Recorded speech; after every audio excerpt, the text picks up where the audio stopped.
آپ نے فرمایا میری امت کا سب سے غریب آدمی کون ہے؟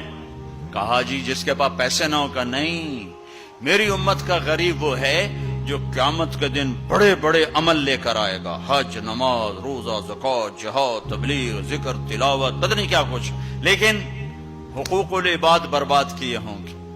کسی کو گالی دی، کسی کو تھپڑ مارا، کسی کی زمین دبائی، کسی کا گھر دبایا، کسی کے خلاف جھوٹا کیس کیا، جھوٹی گواہی دی، نوکر کو مارا، نوکرانی کو مارا.